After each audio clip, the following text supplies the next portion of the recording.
পাবে। প্রথম যাবে যারা উট কুরবানির সওয়াব পাবে তারা।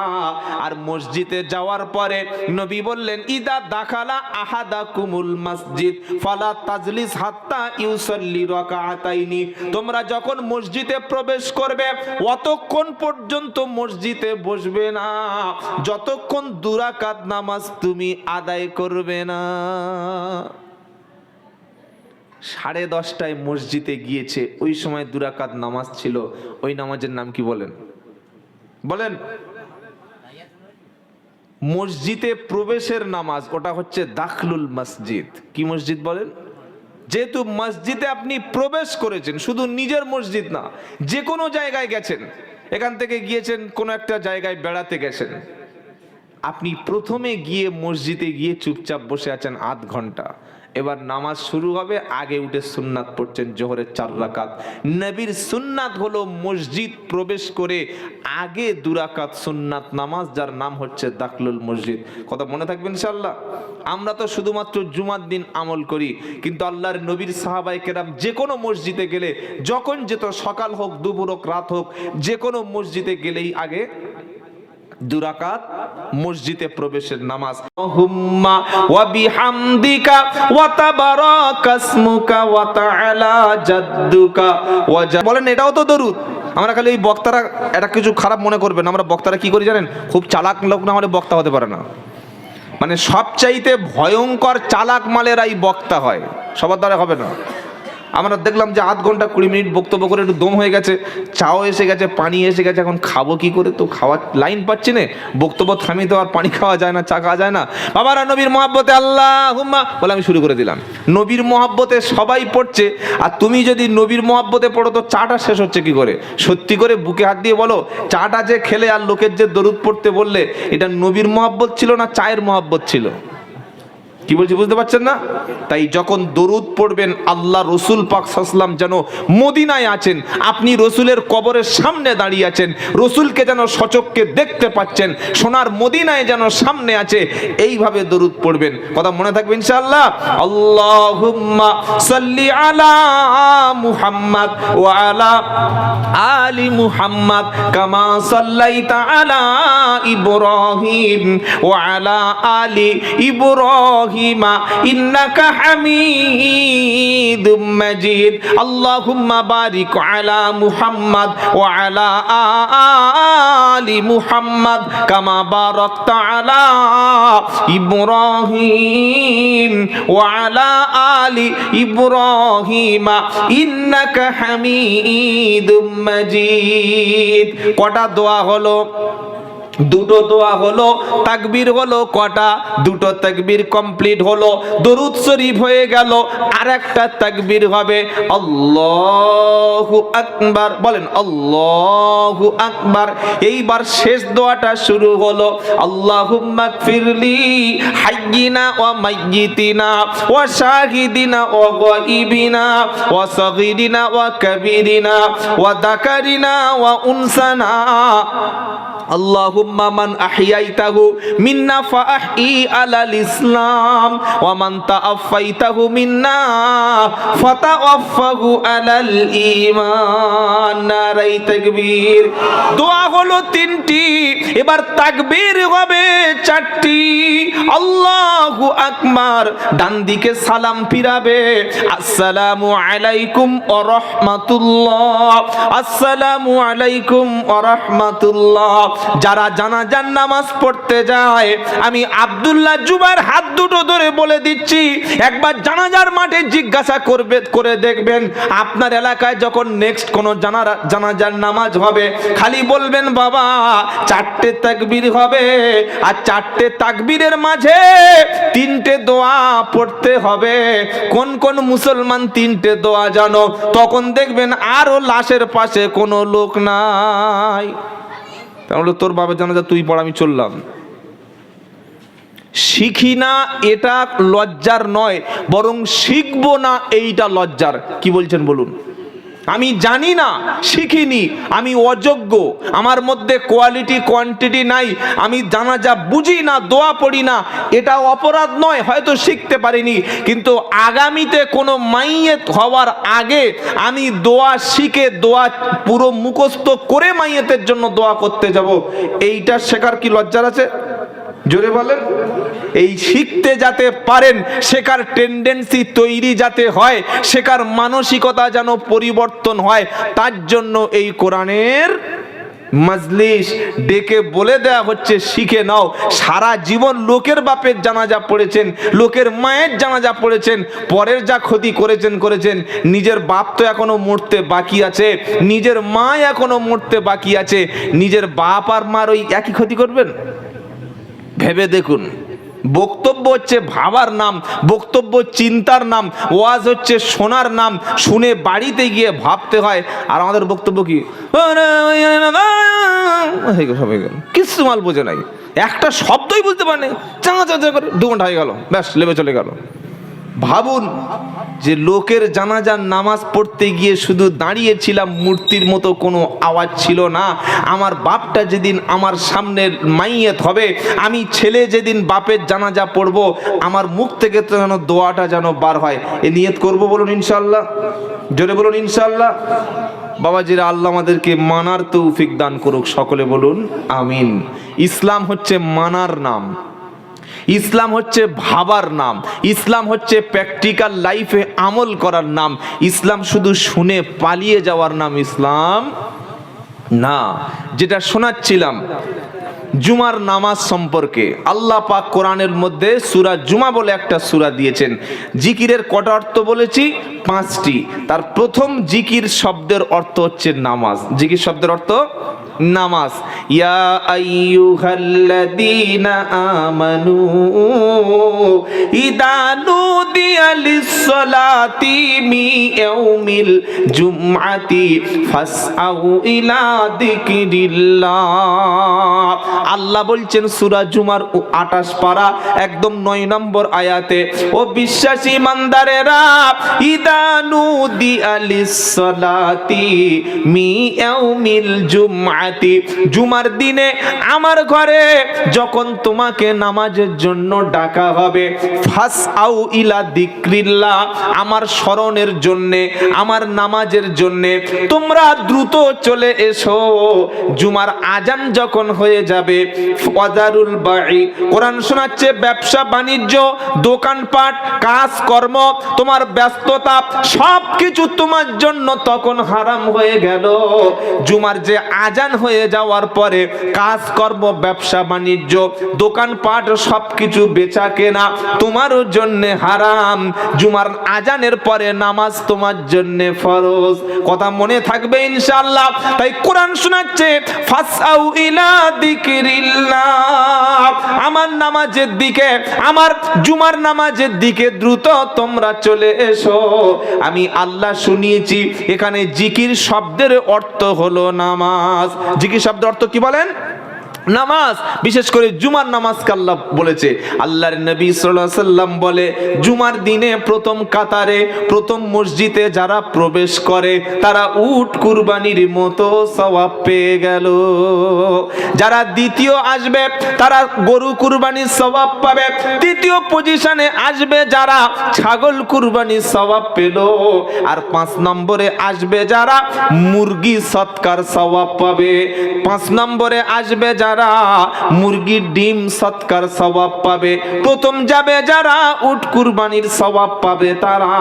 আর মসজিদে যাওয়ার পরে নবী বললেন, ইদা দাখালা আহাদাকুমুল মসজিদ ফালা তাজলিস হাত্তা ইউসাল্লি রাকাআতাইনি, তোমরা যখন মসজিদে প্রবেশ করবে অতক্ষণ পর্যন্ত মসজিদে বসবে না যতক্ষণ 2 রাকাত নামাজ তুমি আদায় করবে না। 10:30টায় মসজিদে গিয়েছে, ওই সময় 2 রাকাত নামাজ ছিল। ওই নামাজের নাম কি বলেন? বলেন। মসজিদে প্রবেশের নামাজ, ওটা হচ্ছে দাখলুল মসজিদ। কি মসজিদ বলেন? যেহেতু মসজিদে আপনি প্রবেশ করেছেন, শুধু নিজের মসজিদ না, যে কোনো জায়গায় গেছেন, এখান থেকে গিয়েছেন কোনো একটা জায়গায় বেড়াতে গেছেন, আপনি প্রথমে গিয়ে মসজিদে গিয়ে চুপচাপ বসে আছেন আধ ঘন্টা, এবার নামাজ শুরু হবে, আগে উঠে সুন্নাত পড়ছেন জোহরের 4 রাকাত। নবীর সুন্নাত হলো মসজিদ প্রবেশ করে আগে 2 রাকাত সুন্নাত নামাজ, যার নাম হচ্ছে দাখলুল মসজিদ। কথা মনে থাকবে ইনশাআল্লাহ। আমরা তো শুধুমাত্র জুমার দিন আমল করি, কিন্তু আল্লাহর নবীর সাহাবায়ে কেরাম যে কোনো মসজিদে গেলে, যখন যেত, সকাল হোক দুপুর হোক রাত হোক, যে কোনো মসজিদে গেলেই আগে 2 রাকাত মসজিদে প্রবেশের নামাজ। এবার খুতবা চালু হলো। জুমার দিনে খুতবা শোনা ওয়াজিব, জুমার দিন খুতবা শোনা ওয়াজিব। ইমাম যখন খুতবায় চেপে গেল, ইমাম যখন মেম্বারে বসে খুতবা দিতে শুরু করলো, তখন গল্প করা যায়, ঠাট্টা করা যায়, হাসা যায়, মোবাইল নিয়ে ঘাটাঘাটি করা যায়, মেয়ের বিয়ে হয়েছে কোথায় সব কিছু জানা যায়, ঘুমিয়ে ঢলে পড়ে যাওয়া যায়, তাই তো নাকি? কি না, খুতবা হচ্ছে আর পিছনে 2 বেই গল্প করছে, বললে বেই মেয়েটা সত্যি খুব ভালো মেয়ে, তোমার ছেলেটাও খুব ভালো, আর যার মেয়ের বাপ বলছে আল্লাহ সত্যি ছেলে একটা ছেলে, অমাইক, মানে মাইকের কোনো অভাব নাই, এত মাইক। কি বুঝলেন? বলছে মেয়েটা, বললো ও সব মানুষ তো মেয়ে না, একদম মেশিন। তোমার বউ মানে আমার, মানে তোমার বিন আমার বউ ঘুম থেকে উঠে দেখে 7টাকে সব কাজ ফিনিশ, ওই রকম ভালো মেয়ে, সংসারের কাজ বলো, এদিকে মানে টিভি সিরিয়াল ওরকম প্রচুর ব্যস্ত থাকে, আর বাইরে যাওয়ার সময় ওই রকম সাজগোজ করে, পাড়ার ছেলেদের সঙ্গে ওই রকম ঠাট্টাই আর কি, খুব ভালো মেয়ে। কি বলছি বুঝতে পারছেন না? দারুণ ভালো, একক নামাজ পড়ে না, খুব ভালো। কথা গল্প চলছে জুমার দিন খুতবার সময়, অথচ ইমাম যখন মসজিদে খুতবা দিতে শুরু করলো, তখন জিকির করা, কোরআন পড়া, নামাজ পড়া সব কিছু নিষেধ। আপনারা কি বলছেন বলুন? কি করে গল্প করছে মসজিদে? অধিকাংশ মসজিদে দেখেছি খুতবা চলছে, ইমাম সাহেব পিছনে গল্প করেই যাচ্ছে, পিছনে গল্প করেই যাচ্ছে। এই এসআইআর নাম এসছে, প্রথম লিস্টে নাম্বার হয়েছে, আল্লাহ বলছে কবরে আয়, আয়, তোর নাম আর তোর বাপের নাম দুটো ধরবো আর ধুনবো। জুমার দিন খুতবার সময় এসআইআর এর নাম্বার করছিলিস, ফেরেশতাদের বলবো ফেরেশতা মালের নাম আছে কি দেখো, বললে হ্যাঁ, বললে নামটা কোথায়, বললে জাহান্নামে, বললে কাঁচা চামড়া ছাড়িয়ে নাও আর আগুন দিয়ে পিঠটা একবারও ঝলসে দাও, মালটা পুড়িয়ে দাও, একবার পুড়িয়ে ছাই করো, আবার যখন পুড়ে যাবে আবার আগুন লাগিয়ে দাও। কেন? দুনিয়াতে আল্লাহর হুকুমের অবাধ্য হওয়ার কারণে। তাই জুমার দিনে খুতবার সময় কোনো কথা বলা, কোনো ইবাদত আর নাই। কথা মনে থাকবে ইনশাআল্লাহ।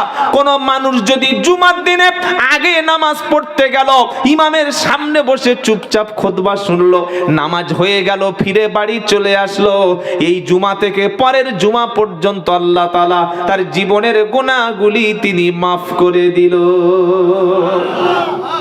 তাই জুমার দিনে যেন কোনো কাজ ফেলে রেখো না, আজান হওয়ার আগে মসজিদে যাব, আর জুমার দিনে মসজিদে যাওয়ার আগে যেন একটু মেসওয়াক করব। মেসওয়াক বোঝেন? মেসওয়াক মানে কি? মেসওয়াক মানে কি? দাঁত ঘষা, দাঁত ঘষা, তাই তো? জুমার দিনে মেসওয়াক করা সুন্নাত। আল্লাহর নবী প্রত্যেক নামাজের আগে তিনি মেসওয়াক করতেন। বিশ্ব নবীর দাঁতের মাঝখানে কোনোদিন পানের দাগ, চুনের দাগ, বিড়ির দাগ, সিগারেটের ধোঁয়া, তারপরে গুটকা, খৈনি, জর্দা, তেরেঙ্গা, এসব কোনো সাহাবা এবং নবীদের কাছে সব নাপাক নাজায়েজ খাবার ছিল না। এ বাবাজির আল্লাহ, এত পাকা মুসলমান জুমার নামাজ পড়তে যাবে, বিবি একটু পেঁয়াজ দিয়েছে, স্যালাড করে দিয়েছে, শসা দিয়েছে, আর ওর সঙ্গে ধনিয়া পাতা দিয়েছে, কাঁচা লঙ্কা কুচে দিয়ে ওর সঙ্গে একটু পেঁয়াজ দিয়েছে, বলে এক থাবড়ে দাঁত ফেলে দেবো। বিবি বলছে কেন হঠাৎ রেগে গেলে? বলে বেয়াদব, নামাজ পড়তে যাচ্ছি জুমার দিন, মুখে কাঁচা পেঁয়াজ থাকলে গন্ধ বার হবে, এই কমন সেন্সটুকু তোর এখনো হলো না। কাঁচা পেঁয়াজ, কাঁচা রসুন খেয়ে মসজিদে যেতে, যদি বলেন কাঁচা পেঁয়াজ আর কাঁচা রসুনকে মসজিদে যেতে নাই। জুমার নামাজ পড়ল, এবার জুমার নামাজের পরে আসরের নামাজ, আসরের নামাজে আজান হয়ে গেছে, বাড়ি থেকে মসজিদে নামাজ পড়তে যাবে, যাওয়ার আগে ঠিক নামাজের 5 মিনিট আগে পকেট থেকে মেশিন বার করে ধরালো, সুরসুর করে টান দিচ্ছে আর ধোঁয়া ছাড়ছে, মসজিদের গেটে প্রবেশ করছে, জুতোটা খুলে ওযু করবে, তখনও দেখছে ঠিক 2 ইঞ্চি মাল বাকি আছে। মুয়াজ্জিন বলছে সর্বনাশ, 2 মিনিট বাকি আছে, ওযু করো। বললে দাঁড়াও, ওই বিড়িটা পুরো না খেলে লস হয়ে যাবে।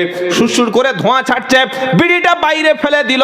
আর তাকবীর যখন শুরু হয়ে গেল, এইবার ইমামের পিছনে সারিতে গিয়ে আল্লাহু আকবার দোয়া সানা বলছে, রুকুতে গিয়ে তাসবিহ পড়ছে, সেজদায় গিয়ে তাসবিহ বলছে। বিড়ির ধোঁয়া বেশি না পেঁয়াজের ধোঁয়ার গন্ধ বেশি? কোন ধোঁয়া, কোন গন্ধটা? জোরে বলুন। ও বিড়ি করে মুখের জাত গন্ধ, ওর গায়ে গন্ধ, চাদরে গন্ধ, জামায় গন্ধ, দাড়িতে গন্ধ, টুপিতে গন্ধ, ওর কাছে গন্ধ। বিবি থাকে কি করে বিড়িওয়ালাদের কাছে আল্লাহই জানে। এই আল্লাহওয়ালা ভাইরা, কাঁচা পেঁয়াজ আর রসুন খেয়ে মসজিদে যদি না যাওয়া যায়, তাহলে নাপাক নাজায়েজ বিড়িটা খেয়ে, সিগারেট খেয়ে বলো তুমি মসজিদে কি করে গেলে বলো? ইসলাম হচ্ছে একটা সভ্য ধর্ম। তুমি কেমন পোশাক পরে মসজিদে যাবে, এটা 1400 বছর আগে কোরআনে আল্লাহ বলে দিয়েছে। কোরআন শোনাচ্ছে, ইয়া বানি আদামা খুদু জিনাতাকুম ইনদা কুল্লি মাসজিদ কুলু ওয়াশরাবু ওয়ালা তুসরিফু ইন্নাহু লা ইউহিব্বুল মুসরিফিন। সূরা আরাফ 8 নম্বর পারা 13 নম্বর পৃষ্ঠায় 1 নম্বর লাইনের 31 নম্বর আয়াত। আল্লাহ বলছেন, ইয়া বানি আদামা, ও আদমের ছেলেরা, আমাদের বাপের নাম আদম, আদি পিতা আদম, আমরা সকলে হলাম আদমের সন্তান। কোরআন শোনাচ্ছে, ইয়া বানি আদামা, ও আদমের ছেলেরা, খুদু জিনাতাকুম ইনদা কুল্লি মসজিদ, যখন তোমরা নামাজের কাছে যাবে, আমি আল্লাহ আমার সঙ্গে একটু সাক্ষাৎ করতে আসবে, আমি আল্লাহ আমার সঙ্গে দেখা করতে আসবে। খুদু জিনাতাকুম, সবচাইতে সুন্দর বেশভূষা, সবচাইতে ভালো ড্রেস যেটা, সবচাইতে উত্তম ড্রেস যেটা, যেটা পরলে তোমাকে মুসলমান মুসলমান বলে মনে হবে, যে ড্রেসটা পরলে তোমাকে আলেমের পর্যায়ে পড়বে, যে ড্রেসটা পরলে তোমাকে খাঁটি মুসলমান বলে মনে হবে, সবচাইতে ভালো পোশাক পরে তুমি আমি আল্লাহ আমার সামনে হাজির হবে। জোরে বলো সুবহানাল্লাহ। এমন লুঙ্গি পরে মসজিদে গিয়েছে, লুঙ্গির পিছনে এরকম উঠে গিয়েছে ময়লা, এমন গেঞ্জি পরে মসজিদে গিয়েছে, টুপি পকেটে নাই, মসজিদে গিয়ে দেখবেন সেই প্লাস্টিকের চুবড়ির টুপি, যে চুবড়িতে মেয়েরা মাছগুলো পরিষ্কার করে, সবজি পরিষ্কার করে, ওই চুবড়ি মাথায় দিয়ে জুমার দিন নামাজ পড়ছে। যখন সেজদায় গেল, মাথাটা ছিল ছোট আর মাথার টুপিটা প্লাস্টিকের। বলো, মাথা 16 সাইজ, টুপি 32 সাইজ হবে। 16 সাইজের মাথার কত সাইজের টুপি দিয়েছে? 32 সাইজের। সেজদায় গিয়েছে, টুপি 6 হাত দূরে আছে, লুঙ্গির ভিতরে ঢুকেছে। তখন সেজদায় গিয়ে বলছে, টুপি কি টুপি খুঁজছে, ওর সেজদাতে ওর টুপি খোঁজা শুরু করে দিয়েছে। এটা নামাজ হলো? মুসলমানের পকেটে মাথায় একটা টুপি থাকবে না? মুসলমানের মাথায় যে টুপি একটা থাকবে। ভারতবর্ষের শিখ সম্প্রদায় যারা মাথায় পাগড়ি পরে আর যাদের দাড়ি আছে, হাতে একটা করে অস্ত্র নিয়ে থাকে, ওরা হচ্ছে শিখ সম্প্রদায়। যেমন হরভজন সিং, মনমোহন সিং, ওরা কি ছিল? শিখ। তাদের মাথায় পাগড়ি আর মুখে দাড়ি। একজন শিখ ব্যক্তি দেখতে পাবেন না যে শিখ সম্প্রদায়ের মানুষের মাথায় কোনো পাগড়ি নাই। প্রত্যেকটা শিখ মাথায় পাগড়ি দেবে। ও ব্যাংকে চাকরি করলে মাথায় পাগড়ি থাকবেই মাস্ট। ও যদি ওই সমুদ্রে যদি মানে জাহাজের নেভিতে ডিউটি করে, পাগড়ি থাকবে। আমি প্লেনে অনেকবার অনেক পাইলটের দেখেছি মাথায় পাগড়ি। কি? তারা হচ্ছে শিখ সম্প্রদায়। আর একজন মুসলমান পঞ্চায়েতের সদস্য, নামমাত্র প্রধান, নামমাত্র এমএলএ, সালাম দেয় না। কি বুঝলেন? জুমার নামাজ পড়ে না। কেন? মুসলমান, আমি এমএলএ এমপি হয়েছি, নামাজ লাগবে না, কোরআন লাগবে না, সালাম দিচ্ছে না লজ্জায়। আর শিখ সম্প্রদায় ভারতবর্ষে মাত্র 2% শিখ বাস করে। প্রত্যেকটি শিখ সম্প্রদায়ের মানুষের মাথায় পাগড়ি আছে। আপনারা কি বলছেন বলুন? প্রত্যেকের দাড়ি আছে। দাড়ি ছাড়া আর মাথায় পাগড়ি ছাড়া একটাও শিখ পাবেন না। ও পুলিশ লাইনে চাকরি করলে, ও যদি সিভিকে কাজ করে, ও যদি থানার আইসি হয়, থানার ওসি হয়, কিংবা ডিজি হয়, কিংবা বড় একজন ডিস্ট্রিক্ট ম্যাজিস্ট্রেট পর্যায়ের অফিসার হয়, তাও তার মাথায় পাগড়ি আর মুখে দাড়ি রাখবে। ওরা হচ্ছে শিখ। ভারতবর্ষে 14 থেকে 15% মুসলিম, 1 থেকে 2% মুসলিম মাথায় টুপি পরে, মুখে দাড়ি রাখে, তাই আমাদের যেখানে সেখানে ধরে টানতে শুরু করে। আমি আব্দুল্লাহ জুবায়ের বলছি, 100-র মধ্যে যদি 70% যুবকের মুখে দাড়ি রাখতো, 70% যুবক যদি দাড়ি রেখে চলতো, একটা মুসলমানের দাড়িতে হাত দেওয়ার আগে তাদের হাতটা অন্তত কাঁপতো যে মুসলমান মানেই দাড়ি থাকবে, মুসলমান মানেই মাথায় টুপি থাকবে। আরে দাড়ি টুপি ছেড়েই দিলাম, ছেলে হয়েছে, ছেলের নাম রেখেছে টমি। কি নাম বলো? টমি। তার আবার জন্মদিবস পালন হচ্ছে, হ্যাপি বার্থডে টু ইউ। আমি বললাম ভাই ওসব টু ইউ ফিউ করে লাভ নাই, ডাইরেক্ট নামটা খ্রিস্টানের দলে লিখে দে। কি নাম? বলছে টমি হোসেন। তাহলে আবার হোসেন জুল্লি কেন? টমি সিং করে দে, টমি সিং। কি বলছে বুঝতে পারছেন না? আবু বকর, উমর, উসমান, আলী, তালহা, জুবায়ের, হাসান, হুসাইন, ওমর, ফারুক, এসব মুসলমান নাম পছন্দ না, টমি। মুসলমান মেয়ের নাম রিয়া, টুম্পা, এসব হচ্ছে মুসলমানের নাম। মানে এমন একটা নাম রেখে দিয়ে সমাজে যে আমার ধরাই না পড়ে যে আমি মুসলমান কি কাফের। আমি ধরা দেব না। আমার ড্রেস তো মুসলমানদের মতোই নয়, আমার মুখে তো দাড়ির কোনো কিচ্ছুই নাই, আমি কাউকে সালামা পর্যন্ত দিই না, আমি রাস্তায় চলতে গেলে আমার কেউ ধরতেই পারবে না, আমার আইডেন্টিটি, আমার নিজের পরিচয়পত্রের মধ্যে কোনো মুসলমানের চিহ্নই নাই। খালি জানাজার নামাজের আগে কাফন মুড়ি দিয়ে সাজিয়ে নিয়ে বিসমিল্লাহি ফি সাবিলিল্লাহ ওয়ালা মিল্লাতে রাসূলিল্লাহ, এই চিটিংবাজি ফেরেশতাদের সাথে কত বছর ধরে চলবে বাবা? সারা জীবন যে মিল্লাতে রসুলের উপরে চললো না, সারা জীবন রসুলের মতো দাড়ি রাখলো না, সারা জীবন রসুলের মতো পাঞ্জাবি পরলো না, সারা জীবন রসুলের মতো সুন্নাত তরিকায় খেলো না, সারা জীবন রসুলের মতো মাথায় একটা টুপি দিল না, সারা জীবন কোনোদিন রসুলের মতো 2 রাকাত নামাজ পড়তে পারলো না, সারা জীবন নিজের বাপকে 2টো ভাত দিতে পারলো না, কোনোদিন জুমার নামাজ পড়তে তাকে কেউ দেখেনি, মরণের পরে সকলে সাদা কাপড় পরিয়ে, কর্পূর আতর পরিয়ে, বুকের উপরে বিসমিল্লাহ লিখে দিয়ে কলেমা শোনাতে শোনাতে লাশ শুইয়ে দিচ্ছে। আর ইমাম সাহেবকে বলছে হুজুর বললে কি জোরে দোয়া বলো, হ্যাঁ সাহেব জোরে দোয়া বলো, পয়সাওয়ালা মাল, দোয়া জোরে পড়তে হবে। কি বলবে? বিসমিল্লাহি ফি সাবিলিল্লাহ ওয়ালা মিল্লাতি রাসূলিল্লাহ। ফেরেশতা বলল ইমাম সাহেব চাকরি বাঁচান, কিন্তু এত বড় চিটিংবাজি কি করে করছেন? হ্যাঁ, বিসমিল্লাহি ফি সাবিলিল্লাহ ওয়ালা মিল্লাতি রাসূলিল্লাহ, সাধারণ লোক জানে দোয়াটার মানে কি? খালি মুখে এসছে, আন্দাজে চালিয়ে দিয়েছে। আল্লাহর নামে বিসমিল্লাহ মানে কার নামে?